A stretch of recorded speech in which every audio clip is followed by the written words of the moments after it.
ल साथीहरु कतिजना लाग्यो हामी चाहिँ पार्कतिर अहिले चाहिँ मर्निङ वाक कति 10 बजे दुईटा बुढाले कट्टु लाहन बुढीले सुरुवाल लाहन एकदम बुढीहरु भनेको संस्कारी ल guys welcome to day 2 yes welcome back अहिले अब हाम्रो के भन्छ यो हात्तीको सफारी भइरह यहाँ के गर्नुहुन्छ हाम्रो उस्तादले गाडी चलाइराख्नु भयो टेम्पल त्यो तपाईँहरू गइरहेको म चाहिँ धेरै समयपछि यहाँ अगाडि यतातिर बसेर चाहिँ इन्जोय गरिरहेको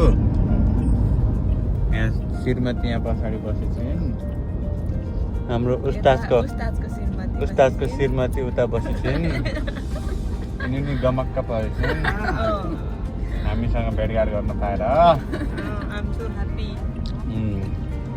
उस्ताद ड्राइभर बनेर गमक्क पर्नु भयो चलाइराख्नु भयो म गमक्क परेको थिएँ त बस्न पाएर उल्लासमा बस्न पाएर यस्तै छ रमाइलो छ अब त्यही हो जहाँ गनी जङ्गल त अब छोड्ने कुरै भएन जन्मेकै जङ्गलमा डुल्ने पनि जङ्गलमा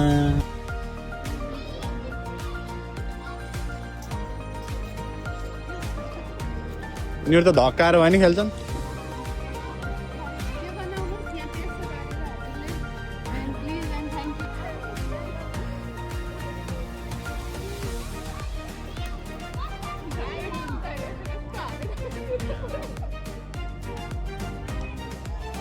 पार्कमा झुला झुलिरहेको अवस्था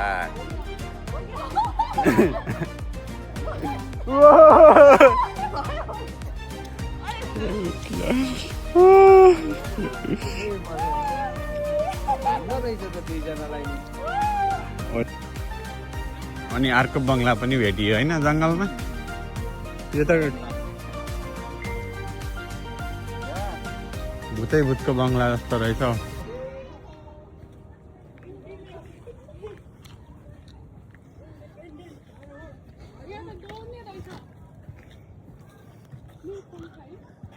यो बङ्गला हेलो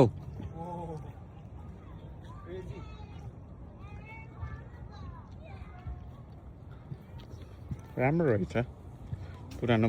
अनाठा कुरा होइन यस्तरी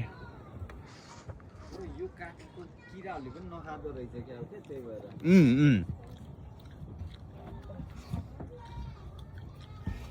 मजबुत छ नि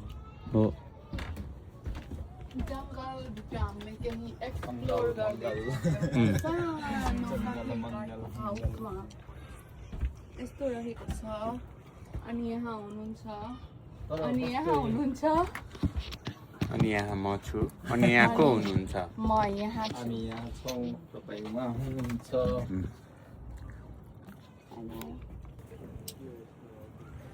जेहोस् एउटा कुरा थाहा पाइयो अमेरिकानी कुकुरले खुट्टै उचालेर मुद्दो रहेछ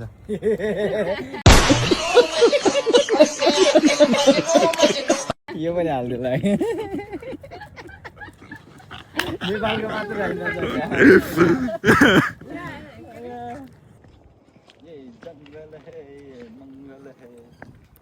तर त्यो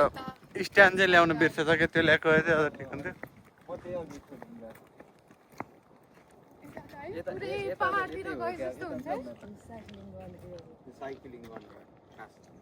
ए अफ रोड साइक्लिङ जाम न त वालमार्ट गरेर लिएर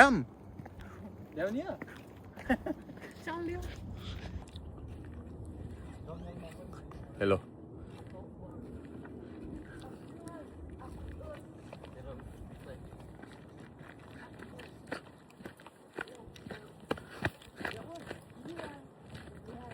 हेलो साथीहरु फुलहरू अनि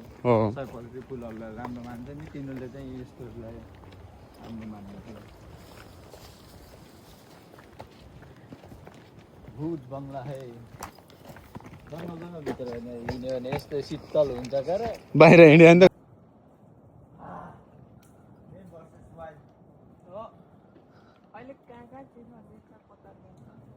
फोटो राम्रो आउँछ राख यहाँ चाहिँ दाइले अहिले जङ्गल एक्सप्लोर गर्दै हुनुहुन्छ त्यो पनि एकदम वाइल्ड जङ्गलमा एक्लै एक्सप्लोर गर्छु भनेर लाग्नु भएको छ। यहाँ चाहिँ एकदमै राम्रो रहेको छ पछाडिबाट। खै के छ यो जङ्गलको विशेषता भन्नु पर्यो। यहाँबाट छिट्टै छिट्टै त्यहाँबाट जङ्गलै त्यो निस्किन्छ यहाँबाट